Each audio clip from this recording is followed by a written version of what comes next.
لجاعلوه من المرسلين فالتقطه آل فرعون ليكون لهم عدوا وحزنا إن فرعون وهامان وجنودهما كانوا خاطئين وقالت امرأة فرعون قرة عين لي ولك لا تقتلوه عسى أن ينفعنا أو نتخذه ولدا عسى أن ينفعنا أو نتخذه ولدا وهم لا يشعرون وأصبح فؤاد أم موسى فارغا إن كادت لتبدي به لولا أن ربطنا على قلبها لتكون من المؤمنين وقالت لأخته قصيه فبصرت به عن جنب وهم لا يشعرون وحرمنا عليه المراضع من قبل فقالت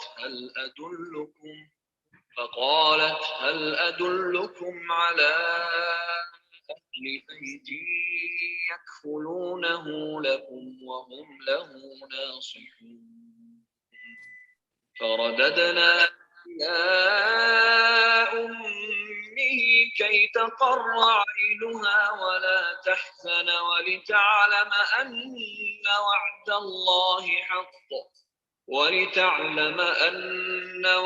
الله حق ولكن أكثرهم لا يعلمون. سلام علیکم آقای جلالی، احوال شما خوب هستین؟ ایلاشا خیلی ممنون. سلام از ما. حالش ممنون، تشکر. ما خیلی خوشحالیم که شما رو میبینیم آقای جلالی. من همینجور خیلی ممنون. خیلی محبت. ما هستیم در خدمتتون آقای جلالی. خیلی ممنون. خدمت از ماست. خیلی ممنون. خدا طول عمرتون میده. سلامت باشین آقای جلالی. همچنین شما انشالله که خدا حفظتون کنه. سلامت باشین. بله، دوستان تشریف بیارن بعد برنامه رو شروع کنیم. چشم. من خداحافظی میکنم. خواهش میکنم. با اجازهتون آقای جلالی. ولما بلغ أشده واستوى آتيناه حكما وعلما وكذلك نجزي المحسنين ودخل المدينة على حين غفلة من أهلها فوجد فيها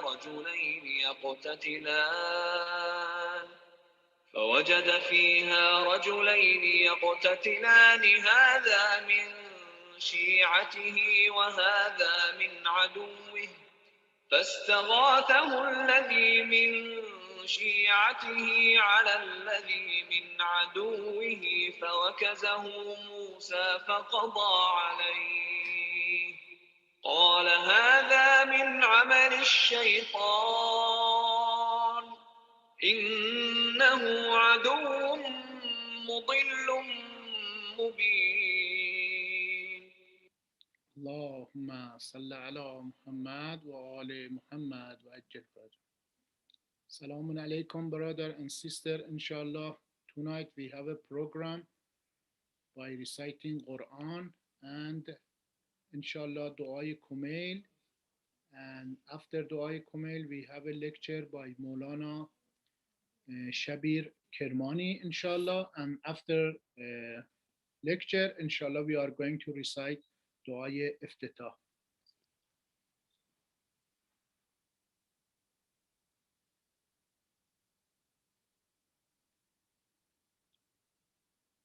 Assalamu alaikum, brother Abu Abdullah. Alaikum assalam wa rahmatullah. How are you, brother? I'm good. How are you, brother? تقبل الله. Alhamdulillah. تقبل الله أعمالكم عبادات طاعات إن شاء الله. أجمعين إن شاء الله أجمعين. إن شاء الله أجمعين. Yes. طب Brother, can you wait? Brother Yasser is join us, and inshallah, I would like to recite Du'aye Iftitah or Du'aye Kumail. Is it possible, brother, for you? Yes, inshallah. Inshallah, inshallah. Yes, let me. I'm going to ask Brother Yasser to recite Quran. Yes, inshallah. Salamun alaikum, Brother Yasser. سلام علیکم آقای میرزایی. احوال شما؟ الحمدلله خدا رو شکر. How are you doing? طاعات و عبادات قبول انشاءالله. سلامت باشین متشکر. سوره قصص فرمودین. Yes, Surah Al-Qasas, verses 1 to 10. Okay. I'm ready. We are ready to. اللهم صل على محمد وآل محمد. اللهم صل على محمد وآل محمد. أعوذ بالله من الشيطان الرجيم. بسم الله الرحمن الرحيم. طاسين ميم. تلك آيات الكتاب المبين. نتلو عليك من نبأ موسى وفرعون بالحق لقوم يؤمنون. إن فرعون علا في الأرض وجعل أهلها شيعا يستضعف طائفة منهم يذبح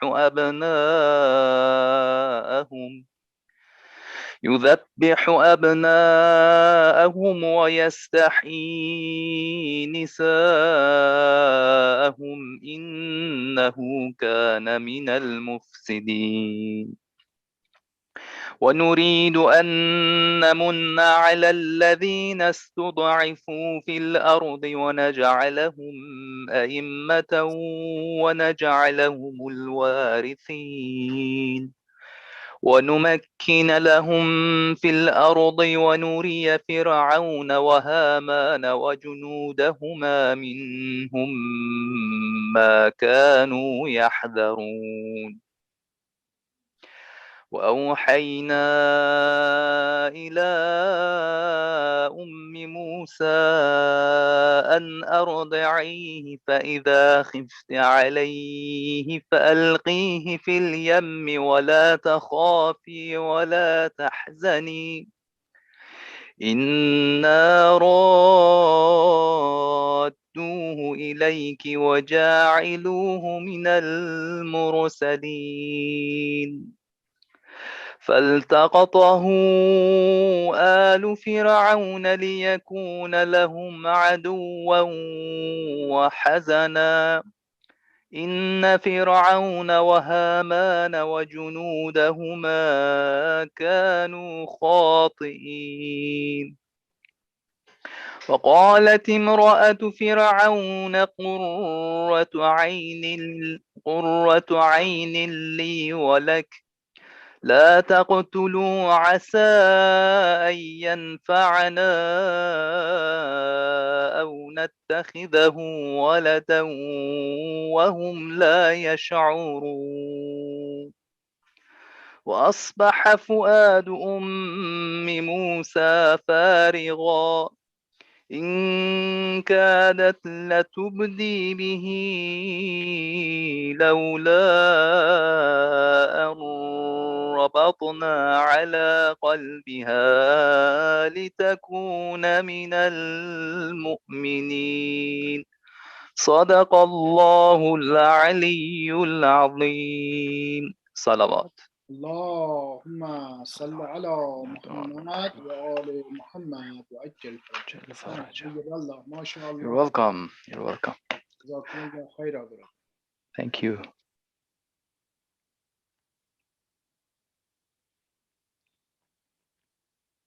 Brother Abu Abdullah. Yes, Brother Said. Yes, brother. We are ready to recite Du'aye Kumail, brother. Yes, inshallah. اللهم صل على محمد وآل محمد. اللهم إني أسألك برحمتك التي وسعت كل شيء وبقوتك التي قهرت بها كل شيء وخضع لها كل شيء وذل لها كل شيء وبجبروتك التي غلبت بها كل شيء وبعزتك التي لا يقوم لها شيء وبعظمتك التي ملأت كل شيء وبسلطانك الذي على كل شيء وبوجهك الباقي بعد فناء كل شيء وبأسمائك التي ملأت أركان كل شيء وبعلمك الذي أحاط بكل شيء وبنور وجهك الذي أضاء له كل شيء يا نور يا قدوس يا نور يا قدوس يا نور يا قدوس يا أول الأولين ويا آخر الآخرين اللهم اغفر لي الذنوب التي تهتك العصام اللهم اغفر لي الذنوب التي تنزل النقام اللهم اغفر لي الذنوب التي تغير النعم اللهم اغفر لي الذنوب التي تحبس الدعاء اللهم اغفر لي الذنوب التي تنزل البلاء اللهم اغفر لي كل ذنب أذنبته وكل خطيئة أخطأتها اللهم إني أتقرب إليك بذكرك وأستشفع بك إلى نفسك وأسألك بجودك أن تدنيني من قربك وأن توزعني شكرك وأن تلهمني ذكرك اللهم إني أسألك سؤال خاضع متذلل خاشع أن تسامحني وترحمني وتجعلني بقسمك راضيا قانعا وفي جميع الأحوال متواضعا اللهم وأسألك سؤال من اشتدت فاقته وأنزل بك عند الشدائد حاجته وعظم فيما عندك رغبته اللهم عظم سلطانك وعلى مكانك وخفي مكروك وظهر أمرك وغلب قهرك وجرت قدرتك ولا يمكن الفرار من حكومتك اللهم لا أجد لذنوبي غافرا ولا لقبائحي ساترا ولا لشيء من عملي القبيح بالحسن مبدلا غيرك. لا إله إلا أنت سبحانك وبحمدك ظلمت نفسي ظلمت نفسي ظلمت نفسي. وتجرأت بجهلي وسكنت إلى قديم ذكرك لي ومنك علي. اللهم مولاي كم من قبيح سترته وكم من فادح من البلاء أقلته وكم من عثار وقيته وكم من مكروه دفعته وكم من ثناء جميل لست أهلا له نشرته. اللهم عظم بلائي وأفرط بي سوء حالي وقصرت بي أعمالي وقعدت بي أغلالي وحبسني عن نفعي بعد أملي وخدعتني الدنيا بغرورها ونفسي بجنايتها ومطالي.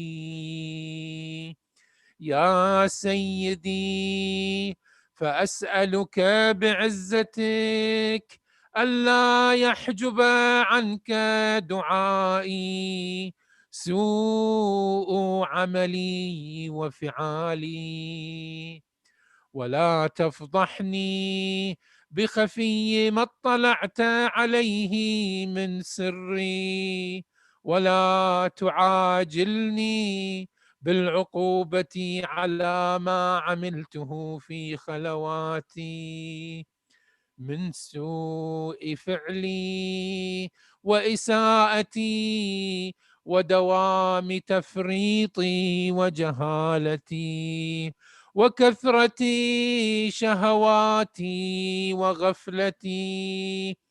وكن اللهم بعزتك لي في كل الأحوال رؤوفا وعلي في جميع الأمور عطوفا.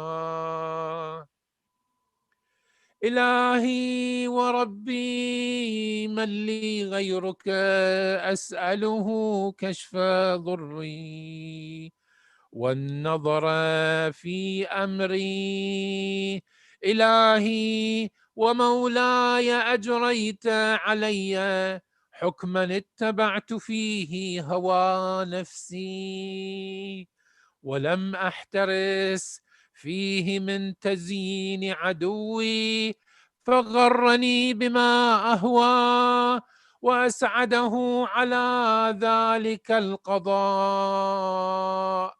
فتجاوزت بما جرى علي من ذلك بعض حدودك وخالفت بعض أوامرك فلك الحمد علي في جميع ذلك ولا حجة لي فيما جرى علي فيه قضاؤك وألزمني حكمك وبلاؤك.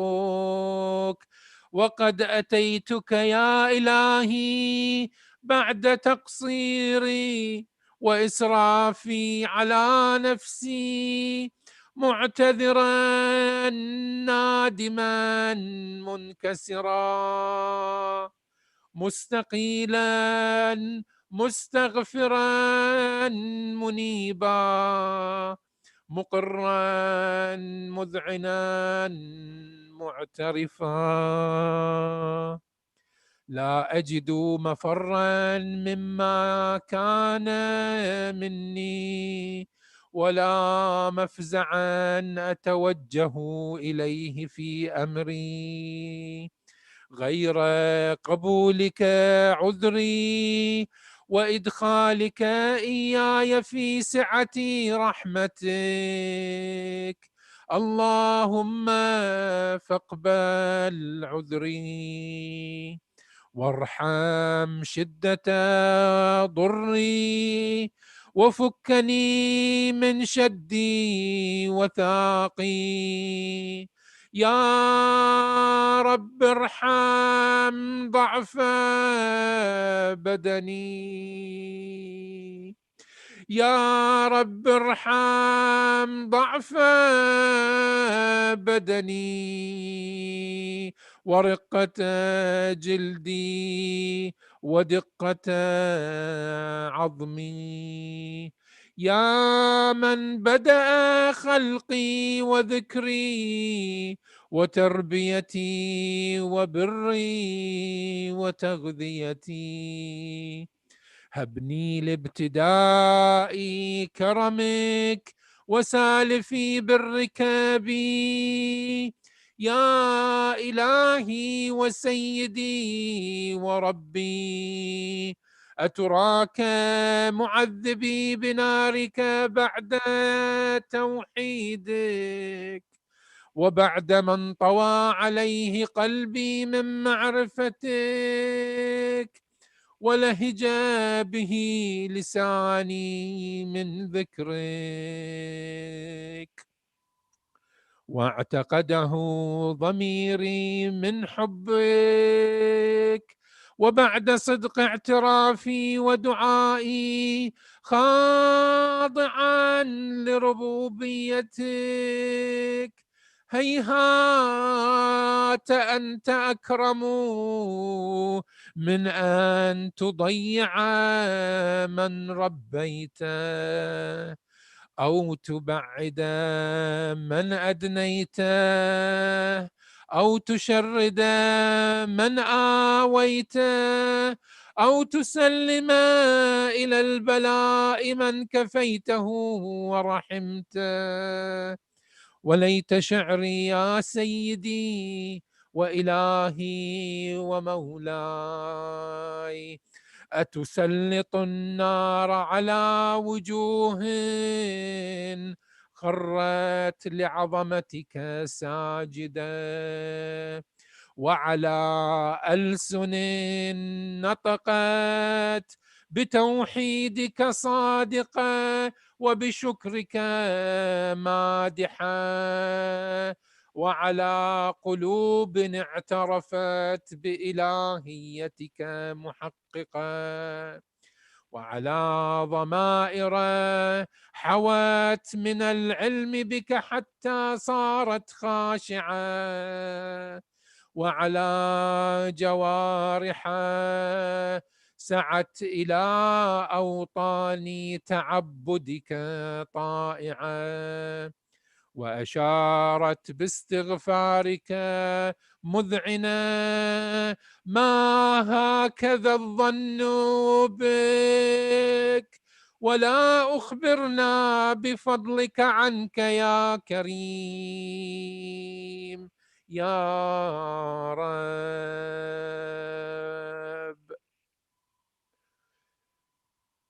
وأنت تعلم ضعفي عن قليل من بلاء الدنيا وعقوباتها،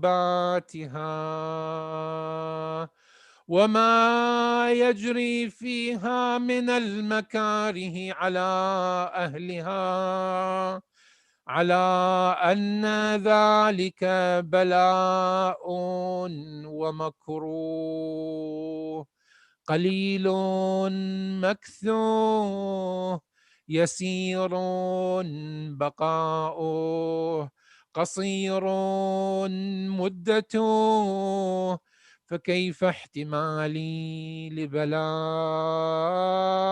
الآخرة وجليل وقوع المكاره فيها، وهو بلاء تطول مدته ويدوم مقامه ولا يخفف عن أهله، لأنه لا يكون إلا عن غضبك وانتقامك وسخطك، وهذا ما لا تقوم له السماوات والأرض. يا سيدي فكيف لي وأنا عبدك الضعيف الذليل الحقير المسكين المستكين. يا إلهي وربي وسيدي ومولاي، لأي الأمور إليك أشكو، ولما منها أضج وأبكي، لأليم العذاب وشدته أم لطول البلاء ومدته؟ فلئن صيرتني للعقوبات مع أعدائك وجمعت بيني وبين أهل بلائك وفرقت بيني وبين أحبائك وأوليائك، فهبني يا إلهي وسيدي ومولاي وربي، صبرت على عذابك فكيف أصبر على فراقك؟ وهبني صبرت على حر نارك فكيف أصبر عن النظر إلى كرامتك؟ أم كيف أسكن في النار ورجائي عفوك؟ فبعزتك يا سيدي ومولاي أقسم صادقا، لئن تركتني ناطقا لأضجن إليك بين أهلها ضجيج الآملين، ولأصرخن إليك صراخ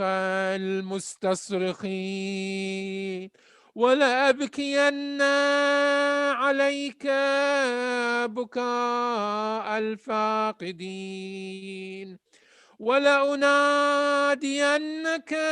أين كنت يا ولي المؤمنين، يا غاية آمال العارفين، يا غياث المستغيثين، يا غياث المستغيثين، يا غياث المستغيثين، يا حبيب قلوب الصادقين، ويا إله العالمين. أفتراك سبحانك يا إلهي وبحمدك تسمع فيها صوت عبد مسلم سجن فيها بمخالفته وذاق طعم عذابها بمعصيته، وسجن وحبس بين أطباقها بجرمه وجريرته، وهو يضج إليك ضجيج مؤمل لرحمتك، ويناديك بلسان أهل توحيدك، ويتوسل إليك بربوبيتك. يا مولاي، فكيف يبقى في العذاب وهو يرجو ما سلف من حلمك؟ أم كيف تؤلمه النار وهو يأمل فضلك ورحمتك؟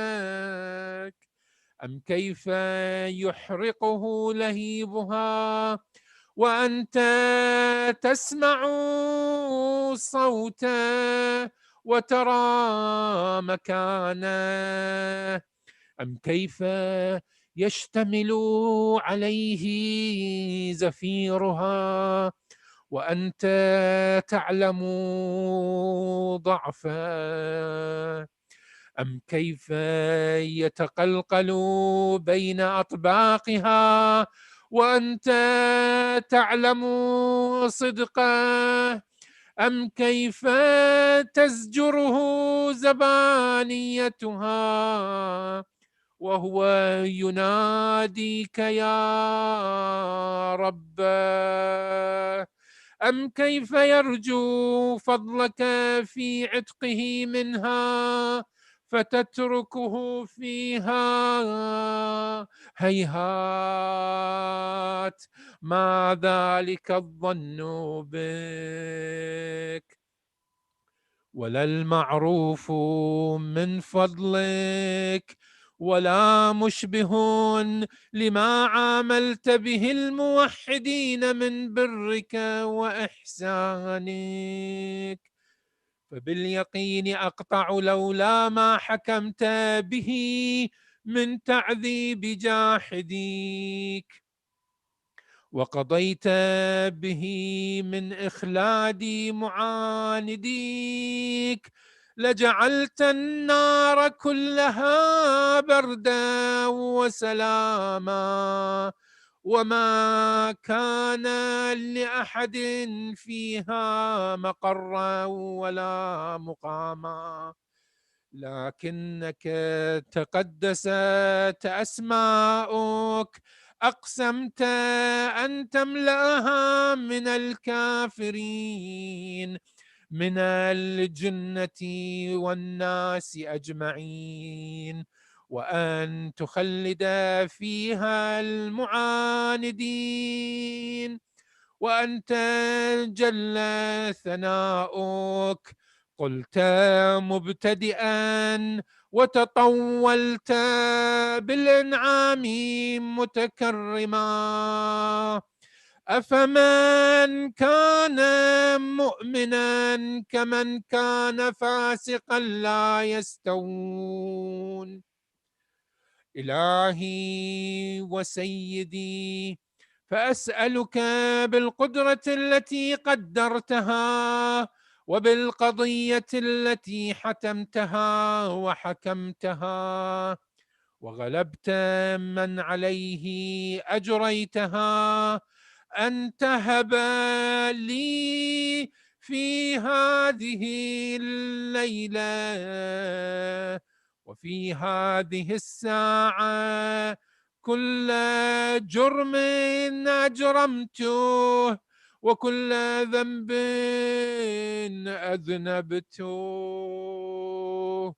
وكل قبيح أسررته وكل جهل عملته، كتمته أو أعلنته، أخفيته أو أظهرته،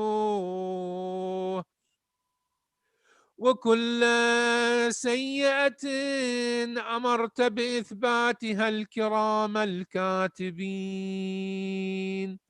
الذين وكلتهم بحفظ ما يكون مني وجعلتهم شهودا علي مع جوارحي، وكنت أنت الرقيب علي من ورائهم، والشاهد لما خفي عنهم، وبرحمتك أخفيته، وبفضلك سترته، وأن توفر حظي من كل خير أنزلته، أو إحسان فضلته، أو بر نشرته، أو رزق بسطته، أو ذنب تغفره، أو خطأ تستره، يا ربي يا ربي يا رب، يا ربي يا ربي يا رب، يا ربي يا ربي يا رب، يا إلهي وسيدي ومولاي ومالك رقي، يا من بيده ناصيتي، يا عليما بضري ومسكنتي، يا خبيرا بفقري وفاقتي، يا ربي يا ربي يا رب، يا ربي يا ربي يا رب، يا ربي يا ربي يا رب، أسألك بحقك وقدسك وأعظم صفاتك وأسمائك أن تجعل أوقاتي من الليل والنهار بذكرك معمورة، وبخدمتك موصولة، وأعمالي عندك مقبولة، حتى تكون أعمالي وأورادي كلها وردا واحدا، وحالي في خدمتك سرمدا، يا سيدي يا من عليه معولي، يا من إليه شكوت أحوالي، يا ربي يا ربي يا رب، يا ربي يا ربي يا رب، يا ربي يا ربي يا رب، قو على خدمتك جوارحي، واشدد على العزيمة جوانحي، وهب لي الجد في خشيتك، والدوام في الاتصال بخدمتك، حتى أسرح إليك في ميادين السابقين، وأسرع إليك في البارزين، وأشتاق إلى قربك في المشتاقين، وأدنو منك دنو المخلصين، وأخافك مخافة الموقنين، وأجتمع في جوارك مع المؤمنين. اللهم ومن أرادني بسوء فأرد، ومن كادني فكد، واجعلني من أحسن عبيدك نصيبا عندك، وأقربهم منزلة منك، وأخصهم زلفة لديك، فإنه لا ينال ذلك إلا بفضلك. وجد لي بجودك، واعطف علي بمجدك، واحفظني برحمتك، واجعل لساني بذكرك لهجا، وقلبي بحبك متيما، ومن علي بحسن إجابتك، وأقلني عثرتي، واغفر زلتي، فإنك قضيت على عبادك بعبادتك، وأمرتهم بدعائك، وضمنت لهم الإجابة، فإليك يا ربي نصبت وجهي، وإليك يا ربي مددت يدي، فبعزتك استجب لي دعائي، وبلغني مناي، ولا تقطع من فضلك رجائي، واكفني شر الجن والإنس من أعدائي، يا سريع الرضا، يا سريع الرضا، يا سريع الرضا، اغفر لمن لا يملك إلا الدعاء، فإنك فعال لما تشاء، يا من اسمه دواء، وذكره شفاء، وطاعته غنى، ارحم من رأس ماله الرجاء، وسلاحه البكاء، يا سابغ النعم، يا دافع النقم، يا نور المستوحشين في الظلام، يا عالما لا يعلم، صل على محمد وآل محمد، وافعل بما أنت أهله، وصلى الله على رسوله والأئمة الميامين من آله، وسلم تسليما كثيرا. اللهم صل على صل على محمد وآل محمد محمد وآل وعجل محمد فرجهم. وعجل فرجهم. أحسن ما شاء الله برادر أبو عبد الله reciting أحسن دعاء الله كريم. إليكم أجمعين. ما شاء الله brother, you recited the whole دعاء. جزاكم الله خيرا brother. وجزاكم خير إن شاء الله. إن شاء الله. Assalamu alaikum brother and sister. Inshallah we are going to have a lecture by Maulana Sayyid Shabbir Kirmani, inshallah, and I'm going to invite Maulana to, inshallah, start the lecture. Assalamu alaikum, Maulana. Alaikum salam wa rahmatullah. Allah, how are you, Maulana? Your dua, alhamdulillah. So nice to see you. May Allah bless you, inshallah.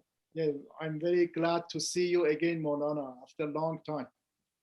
It's an honor. It's an honor. May Allah bless you and all the mu'mineen of Milwaukee, inshallah.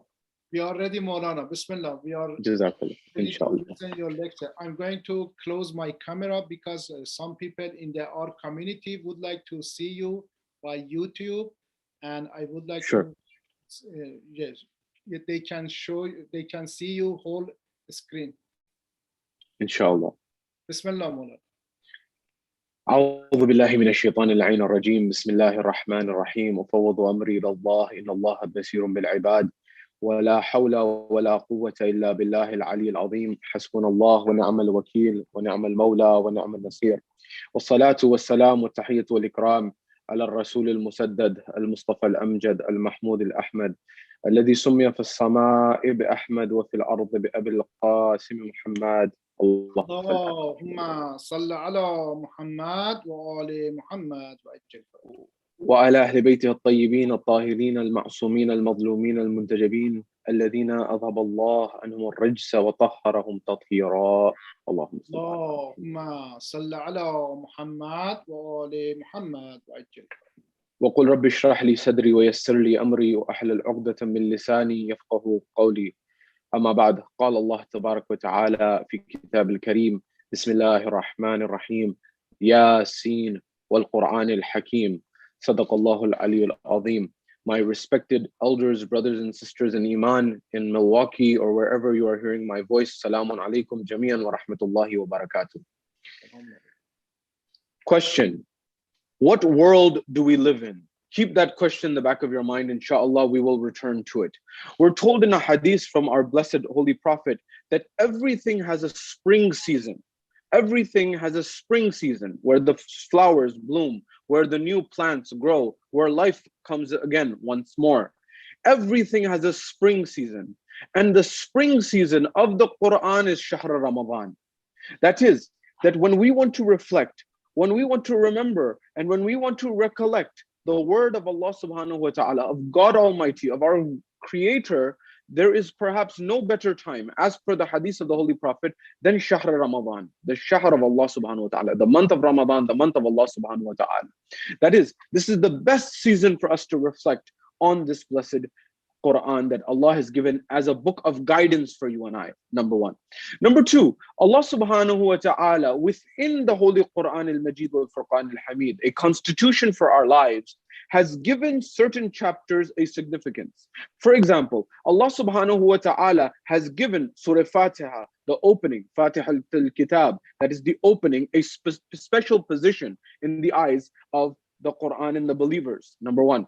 Allah has given, for example, the chapter of Surah Ikhlas a special significance, Surah Tawheed a special significance. For example, we are told in riwayat that when one recites Surah Al-Fatiha, for example, they complete 2/3 of the Quran in terms of the ajr and the thawab. And when someone recites Surah Tawheed or Surah Ikhlas, they complete 1/3 of the Quran. When you combine the two, Surah Fatiha and Surah Ikhlas, you get the thawab or the ajr of completing 1 entire Quran in terms of the belief. And this is the power of them. There's another chapter that is of the utmost importance according to the riwayat, and that is that chapter which we have been told by a hadith of the Prophet has a special position and a special significance. We are told by the Holy Prophet that there is a tradition that says on his authority that everything has a heart. Everything has a heart. Maybe that's something that's alive, a human being like you or I or others. Human beings, animals have hearts. But even things that are inanimate, for example, a building, you may say the heart of the building is the center of it, or the masjid, or the Husayniyah, or the Imam Bargah. Maybe, for example, in the masjid, the mihrab, you may say that is the heart of it. These are places, even the things that are not alive, that as we understand it, they can also have a heart. So Rasulullah says, everything has a heart. And the heart of the Quran is Surah Yasin. Surah Yasin, that is chapter number 36 of the Holy Quran al-Majid wal-Furqan al-Hamid. So we said the best season into which to study the Quran is Shahr Ramadan, number one, and that's the season we're in. And on top of that, if someone wants to look at the heart of the Quran is found in Surah Yasin. That is the 36th chapter of the Holy Book, number one. Number two. Number three, on top of that, when we come to Surah Yasin, even Surah Yasin has a heart, according to the tradition. And that is the verse of Surah Yasin, Salam, قَوْلًا مِّن رَبِّ الرَّحِيمِ. That particular verse is the heart of Surah Yasin itself.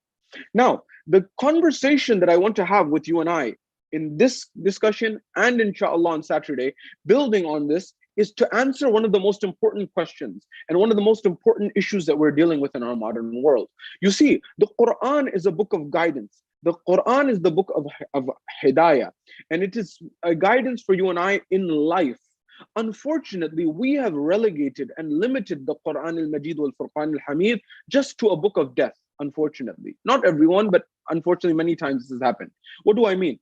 When someone passes away, we pull out the Quran and recite the Quran. For example, when there's a Fatiha, we recite Surah Yasin, Surah Fatiha, Surah Ikhlas. We recite these surahs whenever someone is in their final moments or they have departed. This is all very good, and it is found in the narrations, and it's very, very important. Don't get me wrong. But at the same time, this same book is also a book of life. It is a book that is living. It is a book that is there of guidance. Therefore, I want to look at the verses of the Quran, al-Majid wal Furqan al-Hamid, which are alive, which are all of them. And how are they alive? So the first level of what I want to look at tonight, and inshallah, what we don't complete here, we will continue in our conversation in part 2, inshallah. And that is number one, how is the Quran a book of guidance for you and I? What guidance does it give me? And is it guidance only for 1400 years ago? Or is it guidance today as well? And if so, how so? How are the verses of the Quran alive? How are the verses of the Quran living? What are the aspects and the proofs and the dalil that the verses are alive? And how do they help you and I today, not only 1400 years ago? Number two. Number three, why Surah Yasin? Why this particular chapter? Why this particular chapter of the Holy Quran? And what is number four? What is the story of Surah Yasin that we will look at? What methal, what example does Allah subhanahu wa ta'ala in Surah Yasin give us so that we can benefit from this chapter? And why has it been called the heart of the Quran? Number five, I want to look at and try to understand our modern world and reconcile it with the time and the era of Rasulullah and past generations. What guidance does the Quran al-Majid wal Furqan al-Hamid give us that we can apply to our modern world? If we want to solve the problems of our modern world, we must first understand our modern world. And if we do not understand our modern world, how can we solve the problems of our modern world? That means we need to understand what are the challenges that we are facing. And I will begin by outlining and highlighting those elements of the equation. And once we understand the challenges of our world, we will then go back to the Quran to see how we can actually get guidance for the major challenges that we are facing in our modern world and beyond, to guide our youth and our next generations and all those who are here to the right path of Sirat al-Mustaqim. Wherever you are, this is our agenda for tonight. Wherever you are, in Milwaukee or across the globe, wherever you are hearing my voice, from the bottom of your heart, send a salawat on Muhammad wa Ali Muhammad. اللهم صل على محمد وآل محمد وعجل فرجه. May Allah bless you. Inshallah, this is the era of COVID. I miss all the mu'mineen from Milwaukee. You are all in my heart.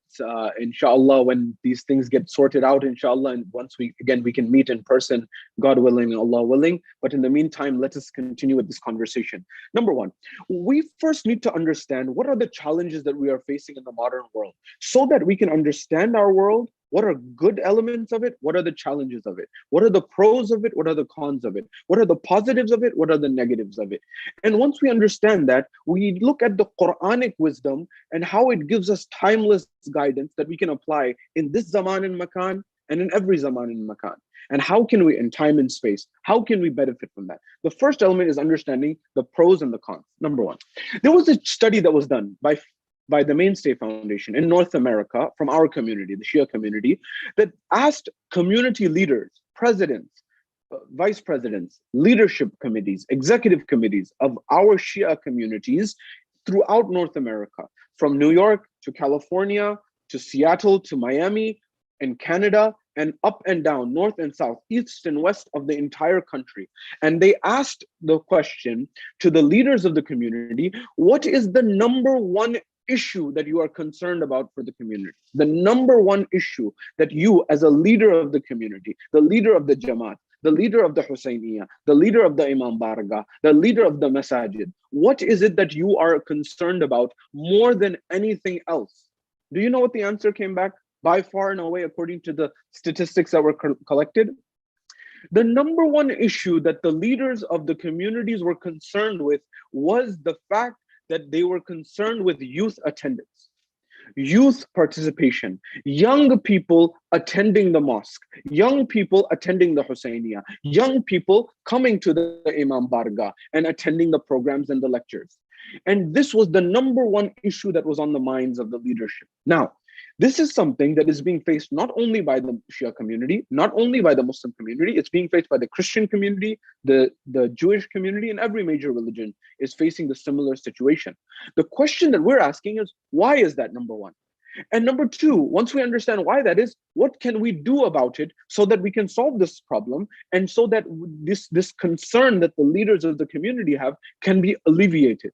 And for this, we can get guidance from the Quran al-Majid wal Furqan al-Hamid. But first, we need to first explore the problem more. I want to explain this very quickly and very importantly, because this is perhaps the most important issue according to our community and the future of our community. And the Quran gives us guidance on it. So, for example, if I take a country that is a Muslim country, that, for example, the majority of the population is Muslim. Let's take Pakistan, for example. I'm just using this randomly. In Pakistan, the vast majority of the population is Muslim. So will the issue start with Allah subhanahu wa ta'ala? Oftentimes not, although it is rising. Atheism is also rising in a place like Pakistan. Will the issue start with Rasul al-Azam, Rasulullah? Typically not, because everyone already believes in Rasul al-Azam. Oftentimes in a place like Pakistan, the issue that arises first is the issue of Amir al-Mu'mineen, Ali ibn Abi Talib, because not everyone believes he's Khalifatahu bila fasl. So the debate starts there. The debate doesn't start with Rasulullah. The debate doesn't start with Allah subhanahu wa ta'ala. It starts with Amir al-Mu'mineen, number one. If I go to a place like Iran, mashallah, vast majority is Shia, followers of Ahlul Bayt, after the Safavid empire that was ruling over Iran, if you know the history of Iran. Number one, during the era of Allama Majlisi and the scholars, Iran, which was predominantly first Ahlul Sunnah, became predominantly Tashayyu, followers of Shiaism. Of course, before that, it's a very ancient civilization. If you know the history of Iran, for thousands of years, it's been there, and they've had a very sophisticated civilization. If you know this, you know history, you know this. But at the same time, does the debate in Iran necessarily start with Allah? I know there are atheists there, like there are everywhere. But in the Muslim communities, typically no. Does the debate start with Rasulullah? No, everyone already believes. Does the debate even start with Amir al-Mu'mineen? For the vast majority of people, they already believe in Amir al-Mu'mineen. There's no debate on Amir al-Mu'mineen's position. Where does the issue start? The issue starts on the layer after. Sometimes a scholar, I follow this marja, I follow that marja, I follow this group, I follow that group, or things of this nature. Similarly, when I come to America, or I should say the modern world, the developed world, this could be in Japan, this could be in America, this could be in Europe, this could be in Korea. Do you know that Korea and Japan are much more modern and much more developed than we are in America, for example? If you have been there, if you know their environment, they are much more modern. What is happening in Japan now is a few years well ahead of much of the United States, because they are that technologically advanced and that modern. So this is not an issue of America or the West or things. This is modernity or the modern age. So please bear with me, because we're trying to solve one of the most difficult problems that we're facing now at this point in time. Is the issue in the modern society Amir al-Mu'mineen? Let's begin there. The issue is not Amir al-Mu'mineen. Most people do not even know Amir al-Mu'mineen. There's a book, the first work that has been done at an academic level, at the highest level, at least I should say, The Prophet's Heir, Dr. Hassan Abbas, a member of our community, Dr. Hassan Abbas, Professor Hassan Abbas, Yale University Press has just published his book, The Prophet's Heir. It's the life of Amir al-Mu'mineen, the life of Ali ibn Abi Talib, for a secular audience, not a Muslim audience. I urge you all to consider to purchase that book on Amazon tonight. I don't get anything from it. I'm just saying this is someone who has made Amir al-Mu'mineen and presented him to the world, not just the Muslim world, but beyond, in a way and in a manner that people can understand who is this person, that after Rasulullah, the most elevated person in Shia in the Muslim world is Ali ibn Abi Talib, not just for Shias, not for just Muslims, but for the entire Muslim world. So Dr. Hassan Abbas, I wanted to share something with you. He's a professor and he's been teaching for many years at the top institutions in America, Harvard, and you name it, many institutions. So he was teaching a course in Washington, D.C. And I want us to understand this. But this is why it's so important to understand Amir al-Mu'mineen's position. He's teaching a class in Washington, D.C., and he's teaching at the military academy, at the National Defense University. When he's teaching there, in his classroom is a student. The class topic is what? The class's topic is Islamic politics or politics in Islam. Now, he's teaching the course, Dr. Hassan Abbas. He has a student. And normally when you're in university, for example, you may have students who are at the University of Wisconsin and Madison, people who are at Marquette and other universities, excellent institutions that are around the Milwaukee region, for example. And you have the first week of classes and you go over the different subjects, for example. And so he's teaching and he's having a conversation. Why are you taking this class? Why are you taking this class? What's your interest? So that he can understand why the students are in his class.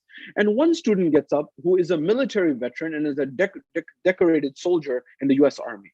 He gets up in class and he says, Dr. Abbas, I am taking this class because I believe that the number one cause of problems in our world is Islam. Because Islam puts forward a vision, his words, not my words. Islam puts forward a vision that gives rise to Al-Qaeda, Taliban, and all these terrorist groups. This is what he said. Now, Dr. Hassan Abbas, of course, was taken aback, but he just listened. So he said, okay, stick around and maybe we can discuss these things. So he gave the book, the textbook, one of the textbooks of the class was Muhammad by Leslie Hazelton, the Jewish lady who has written a book about Rasulullah and other books. So this particular soldier, he finished that book and the other books within 1 week. Then he comes back to Dr. Hassan Abbas. He says, Professor, I have a question for you. He said, okay, what's the question? No problem. He says, I just want, before I ask you the question, I want you to answer this question in yes or no. Just yes or no. I don't need a detailed answer. I just want to know yes, no, that's it. He says, look, I'm a professor, I'm a doctor. I cannot answer something yes or no. And that too, without even knowing the question, how is it possible? There are gray areas in life. There are some things that are true, some things that are not true. There are nuances. How can I just say yes or no? He said, look, it's not a difficult question. The military veteran, he's saying, it's not a difficult question. It's a simple question, just yes or no. He says, okay, tell me the question and we'll see what we can do. He said, I have read the textbooks that you've given. I've read other books also about Islam since we began the class. And I have a question, and I think it's the most important question. He said, what's the question? He said, after reading Dr. Hassan Abbas, I have come to the conclusion that if I'm not a Muslim, I'm not someone who follows Islam, but I'm reading unbiasedly.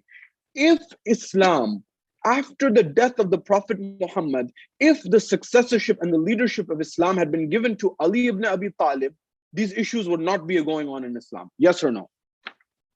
Dr. Hassan Abbas sat back in his seat.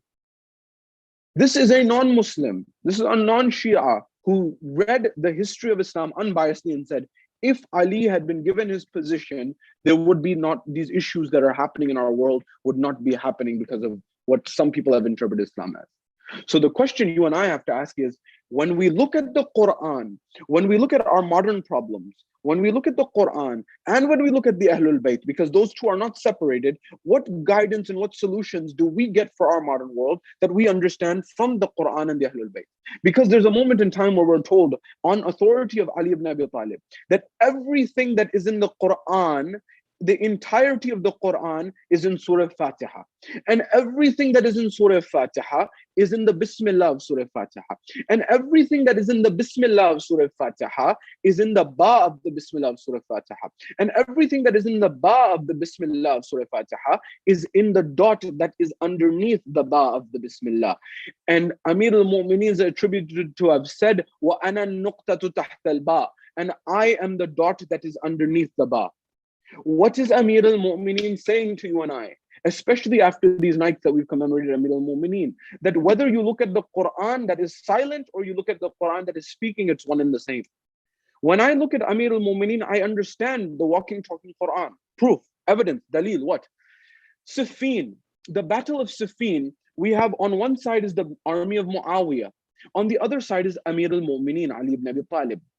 We're told that when Muawiyah and his men saw that they are beginning to lose the war, they are beginning to lose the battle, they started a ploy, they started a plot. What was their plot? Their plot was to take the Quran on spears.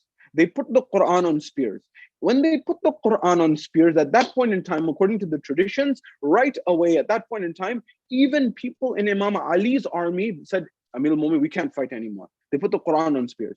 At that point in time, we are told, Amir al-Mu'mineen says, that is the Quran as-Samit, wa ana al-Quran al-Natiq, and that is the silent Quran, and I'm the talking Quran. You see, when the Muslim world separated the Quran from the Itra, from the Ahlul Bayt, many of these issues arise. That's why we are trying to understand and solve the problems of our modern world through the Quran and the Ahlul Bayt, which Rasulullah himself said they will not separate until they meet me at the Hawd of Kawthar and in paradise, in the hereafter. That's why we need to understand the issues of the modern world, the solutions that come from the Quran and the Ahlul Bayt all together. Now, having said this, what are some of the issues that we face? I said Pakistan has different issues. Iran has different religious issues. America, Western Europe, Korea, Japan, they all have different issues. So what are the issues that we're facing in our world?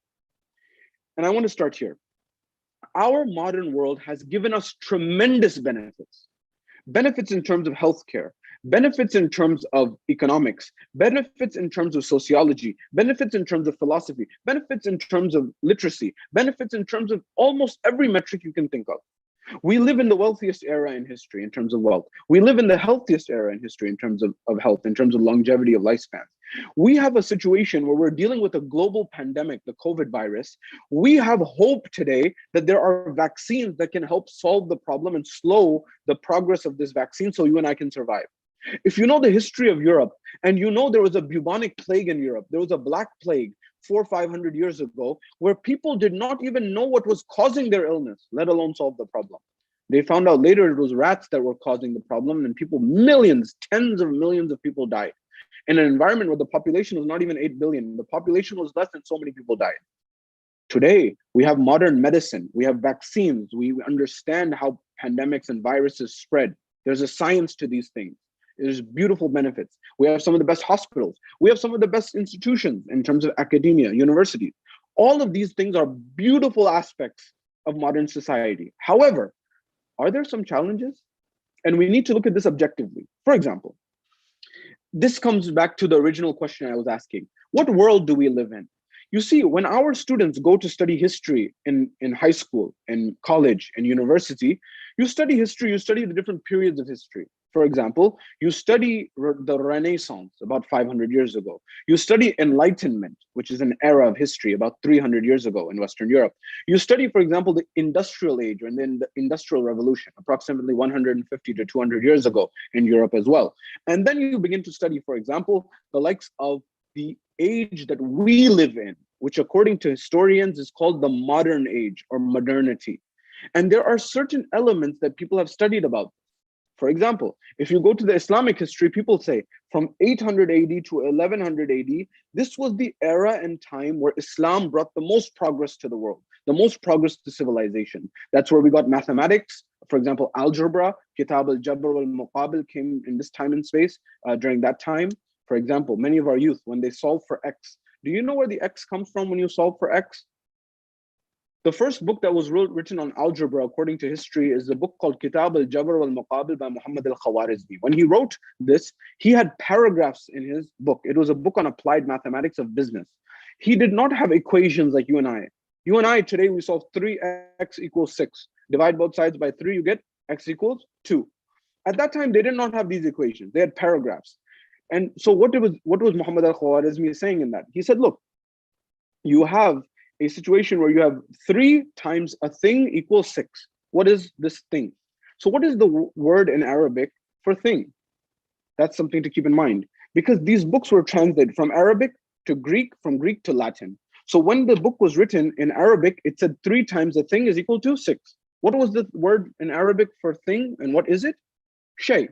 3 times a shay is equal to 6. What is the shay? What is the thing? So when the Greeks came and they wanted to translate into Greek, they said, we don't have shay in our language. What do we use? So they used chi, which many universities still do, chi-squared statistics, the Greek letter, chi. And then after that, when these books were translated from Greek into Latin, they said, we don't have chi in Latin. What's the nearest thing? X. So whenever you're solving for X, that's the reason. But also Muhammad al-Khawarizmi is the one, if you recall, is the namesake. Our world, whether it's Google or Facebook or Instagram or Amazon or every major company, it's running on something called an algorithm. Anyone who studies computer science or engineering, they know what an algorithm is. The algorithm is what runs the search engine when you go to Google. There's an algorithm running that engine to do the search, a repeating process. algorithm is a Latinization of the name Khwarizmi. I'm saying this to you to understand what is history and what is the dynamics of history. Now, when we study Renaissance, this is very important to understand, so we understand our modern world and the solutions to it, so that we can get our youth back to our mosques. If we study Renaissance, if we study the Enlightenment, if we study, for example, the Industrial Age, we say this is the good that happened in that era, this is the bad that happened in that era, in each era. When people 100 years from now, 200 years from now, 300 years from now, study us, our society and our civilization in 2021 in Milwaukee and in America, what will they say about us? What was good? What was bad? They may say they were very good aspects, that they solved many problems, but what they say there's some negatives? I'll give you one example. Every study that you will look at in the modern world will find something very interesting. And it finds that as modernity increases, as progress increases, as all of these things increase, on one side, at the same time, the rate of depression and suicide increases as well. What? I thought that when you get money, when you get income, when you get all of these things, it solves all your problems. Why is it that we're noticing that depression, anxiety, mental health challenges are increasing in modern societies? And this is just as true in Japan as it is in America. Many of our youth are suffering in this environment of modernity. Why? Because one of the side effects of modernity is we lose meaning, we lose purpose, we lose friendships, we get lonelier, we lose so many things in that process. Although there are many benefits, I don't want anyone to say that there are not benefits to modernity. There are tremendous benefits. What we're trying to understand is what are the pros and what are the cons? What are the positives and what are the negatives to solve these problems? Now, coming back to the Quran al-Majid wal Furqan al-Hamid, we need to understand a few of these principles. Because if we do not understand these principles, what ends up becoming the result of this is that we end up getting to an environment where we don't know our problems. And if we don't know our problems, we can't solve them. Stay with this, because tonight and inshallah next time when we discuss, I will give you some of the theory, philosophy, and economics of the ideas that gave rise to the modern age and that gave rise to our society. If you don't know the philosophers, you don't know the economists, you don't know the thinkers who gave rise to that world and the world that we live in, you will not be able to understand the challenges. But inshallah, that's for a bit later. Now come back to the Quran. Surah Yasin is the 36th chapter of the Quran. You and I need to develop a relationship with the Quran al-Majid wal Furqan al-Hamid. In the Quran, there are some chapters which are Makki and some which are Madani. Makki does not mean that it was revealed in Mecca necessarily. And Madani does not mean that it's necessarily revealed in Medina. Makki refers to a period. Madani refers to a period. Makki is before Hijrah and Madani is after Hijrah. For example, Fath Makkah took place in the 8th year of Hijrah, almost towards the end of Rasulullah's life.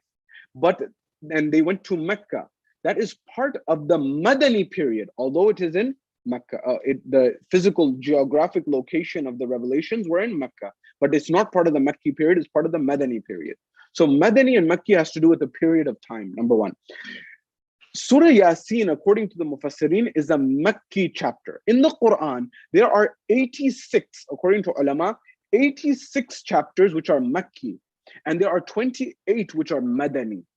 If you put them together, you get 114 altogether. In fact, there is dispute amongst these numbers, according to the Mufassirin of the Quran al-Majid wal Furqan al-Hamid, for example. And they will come forward and tell you, for example, that you have 20 of them which are guaranteed Madani, for example, in that nature. And you will find, for example, 82 of them which are guaranteed to be Makki. But 12 of them are disputed. There's a dispute. There's a difference of opinion amongst the ulama. The Makki chapters, the ones that are Meccan, that are revealed, that are the Makki period, generally they are shorter and they are mostly focused on usuluddin, belief. Why? Because Allah was speaking to the Meccans and He said, believe, accept, just say La ilaha illallah, Muhammadan Rasulullah, and believe there's a hereafter. There's Ma'ad, there's Nabuwat, there's Imamat, there's Qiyamah, there's Tawheed, Adalat. Believe these things, that's it. And then when they came to Medina, you had Surah Baqarah, Surah Al Imran, some of the longer chapters which dealt with fiqh, furu' ad-din, the details of that. Now, Surah Yasin, there's a lot that can be said, but I want to share that this is a verse and a chapter, and this is something that is alive and not something that is dead. And this is something for us to be very, very mindful of. Why? there are certain, of course we cannot cover the entire surah, but I want to give you some insight and some glimpse of the power of this surah and the chapters within it. In it, Allah subhanahu wa ta'ala, for example, in verse 9, He says, وَجَعَلْنَا مِن بَيْنِ أَيْدِيهِمْ سَدًّا وَمِنْ خَلْفِهِمْ سَدًّا فَغْشَيْنَاهُمْ فَهُمْ لَا يُبْصِرُونَ. Now, this is a very important verse of this chapter. We are told this verse was revealed when there's a moment in time at Dar-ul-Nadwa. Dar-ul-Nadwa, there's a group that comes together and they want to assassinate Rasulullah. Included in is Abu Lahab, Abu Sufyan, and many other people who are the rulers of the tribes. Now they said, look, if we want to assassinate Muhammad. Why? Because he's messing with our businesses, he's messing with our religion, he's messing with our income, he's destroying our society. We need to put a stop to what he's doing. At that point in time, then the question said, who's going to do it? Who's going to make this happen? Nobody was willing to come forward. The idea came that, look, there are 40 tribes represented here. We will all do it at once. So no one can say it was any individual tribe. It will be said that it was all 40 of us together we did it. This was happening at Dar-ul-Nadwa. People need to know the history, because who were those people who were plotting to kill Rasulullah, who afterwards became Muslims, according to the world? Nonetheless, at that point in time, they came forward. When they came forward, Rasulullah, of course, knows, and Allah has said, وَمَكَرُوا وَمَكَرَ اللَّهُ وَاللَّهُ خَيْرُ الْمَاكِرِينَ. That Allah plans and they plan and Allah plans and Allah is the best of planners. Nonetheless, Rasulullah, he says to Amir al-Mu'minin, he says, Ya Ali, tomorrow I need to make the migration from Mecca to Medina, and I need you to sleep in my bed. Amir al-Mu'minin just asked one question. He says, Ya Rasulullah, if I do this, will your life be saved? He said, Naam, Ya Ali, yes, my life will be saved. Amir al-Mu'minin slept. And they went after Rasulullah, and they've noticed that Amir al-Mu'minin was in his place, as you know. And we have in riwayat that Rasulullah, when he went and he left Mecca, he went towards Medina. Even when those people were in front of him at that point in time, he recited this, وَجَعَلْنَا مِن بَيْنِ أَيْدِيهِمْ سَدًّا وَمِنْ خَلْفِهِمْ سَدًّا فَغْشَيْنَاهُمْ فَهُمْ لَا يُبْصِرُونَ. We have put a barrier in front of them and behind them and above them, and they're totally sealed, they cannot see. They were totally blind to Rasulullah. By the way, this didn't happen only once, this happened numerous times. We're told that Abu Jahl, one time, he wanted to throw a stone on Rasulullah. He goes towards he asks, where's Rasulullah? He finds out that Rasulullah is by the Kaaba. When he finds out that Rasulullah is by the Kaaba, he takes a stone to throw it at Rasulullah. As soon as he begins to say that, his hand gets stuck. When his hand gets stuck, according to this narration, he comes back to the people of Mecca, the chiefs of the Quraysh, and they're saying, what happened to your hand? He said, I wanted to throw it on Muhammad, my hand got stuck. Another one who was with him, he said, what is wrong with you? And Yasin also highlights this, by the way. What's wrong with you? Are you joking? He said, no, I'm not joking. He said, today I will throw a stone on Muhammad. When he went towards Rasulullah, right afterwards, he took a stone. As soon as he asked people, where is Muhammad? They said, he's around the corner by the Kaaba. He went to turn the corner. As soon as he wanted to turn, he's blind. He could not see. Now, he could see and hear everyone else.